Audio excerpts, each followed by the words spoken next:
Se você quer ser uma pessoa de sucesso, esqueça o que você perdeu. Aprenda a esquecer o seu passado. E eu te digo isso por quê?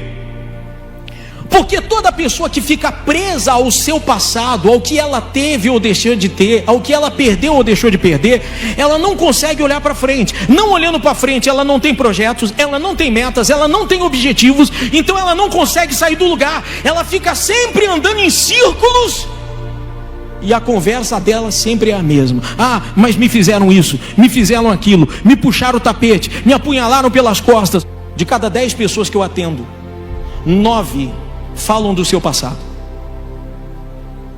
Você fica meia hora falando com uma pessoa, 25 minutos é ela falando do passado, 5 minutos é eu tentando convencer ela que o passado acabou e que ela precisa plantar hoje para colher amanhã. Então a primeira coisa, amém, primeira coisa que um homem de sucesso, uma mulher de sucesso tem que entender: esqueça o que você perdeu. Você perdeu uma casa, Deus tem 2 para te dar. Perdeu uma fazenda, Ele tem 2 para te dar. Perdeu um carro, Ele tem o melhor para te dar. Perdeu uma família, Ele vai te dar uma melhor, e a glória da última casa vai ser maior que a primeira. Perdeu a saúde, você vai sair daqui curado hoje mesmo. Mas você tem que estar disposto a virar a página. Aí você diz assim: mas bispo, não tem como esquecer o passado. Concordo, mas tem como pelo menos você ignorar ele. Não quero saber do meu passado, eu já falei demais do meu passado. Então a primeira coisa que você vai fazer aqui hoje é um voto consigo mesmo de não falar mais do seu passado. Você vai falar contigo: eu não vou mais falar do meu passado. Eu não quero saber o que aconteceu. O meu passado acabou a noite passada. Quando eu acordei, já era um novo dia, é uma nova história, é uma nova meta, é um novo objetivo.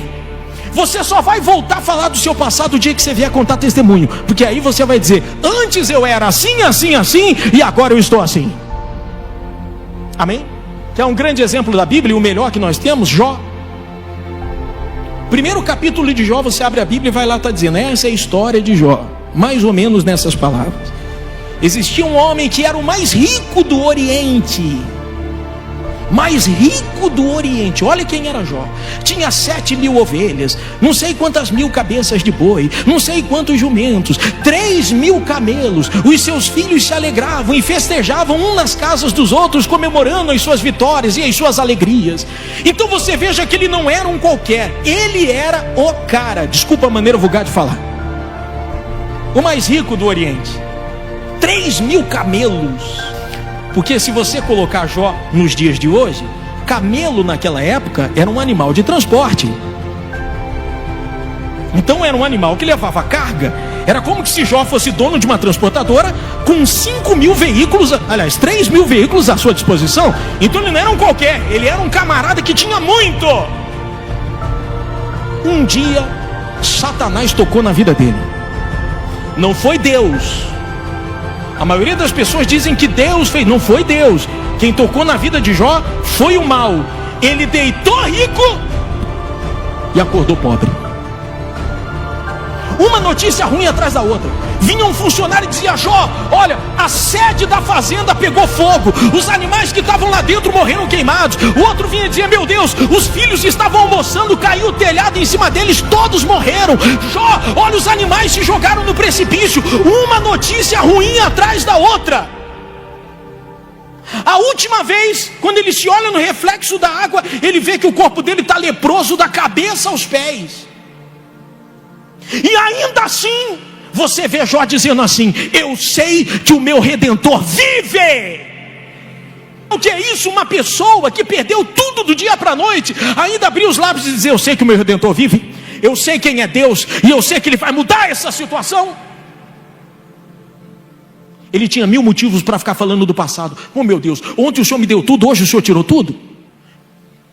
Olhando para frente. E lá na frente Deus honrou ele. No capítulo 42 a Bíblia diz: mudou Deus a sorte de Jó.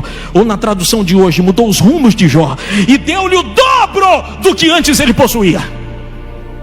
O dobro de ovelhas, o dobro de bois, o dobro de alegria, uma família maravilhosa, felicidade, paz em todos os sentidos. E cada ano uma notícia boa. E é assim que eu já vejo você. Bispo Edson, já me engravidei de um novo testemunho. Bispo Edson, eu tenho mais uma vitória para contar. Deus é comigo, eu vou fazer a diferença. Independente do que foi ontem. Hoje você está plantando e amanhã você vai colher. Quem me entende, levante as suas mãos. Esse é o espírito da fé. Então, primeira coisa que você tem que entender: desista do seu passado. Siga o conselho de Paulo. Desistindo das coisas que para trás ficam, prossigo para as que diante de mim estão. Amém?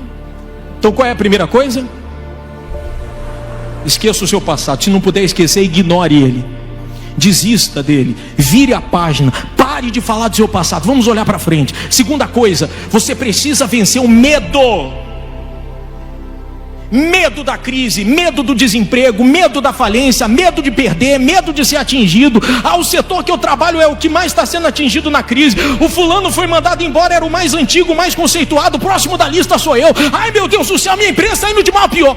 O medo, se você não se cuidar, ele se torna um corpo, ele se materializa.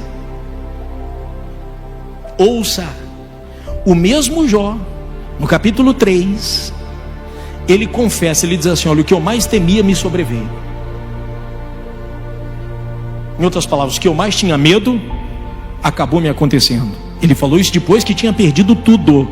Confessou depois que tinha perdido tudo. Em outras palavras, você pode estar certo que em algum momento da vida de Jó, ele deve ter parado para olhar para sua fazenda, para suas cabeças de gado, para sua fartura, para sua família maravilhosa. E no fundo ele deve ter dito para si mesmo: poxa, meu maior medo é perder isso aqui. Meu maior medo é perder minha família, é perder os meus filhos, é perder o que eu conquistei.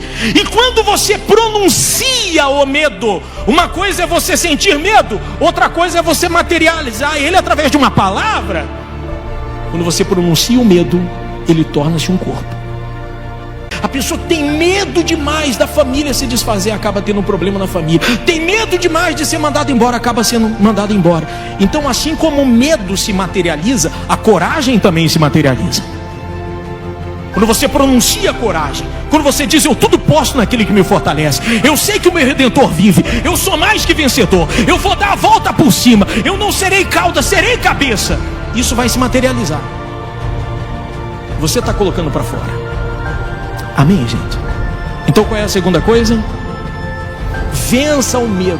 Quando ele bater a porta do seu coração, porque é impossível não sentir medo, você precisa confrontá-lo, dentro de você vencê-lo, e não pronunciar. Pronuncie coragem, e não medo e nem derrota. Amém, gente? Então a primeira coisa, você precisa esquecer seu passado. Segunda, confronte o medo, vença o medo. E a terceira, para a gente fechar, que é a principal: há situações que você não pode tolerar em hipótese alguma em sua vida. Sabe como começa uma virada de vida, uma virada de situação? Sabe quando começa um testemunho? Quando a pessoa diz para si mesmo: eu não aceito essa situação que eu estou vivendo, tem que mudar. Então, a partir do momento que a pessoa não aceita a situação do jeito que está, quando há coisas que ela sabe que não podem continuar do mesmo jeito, que a vida não é do jeito que está, mas que eu posso mudar isso através da minha fé,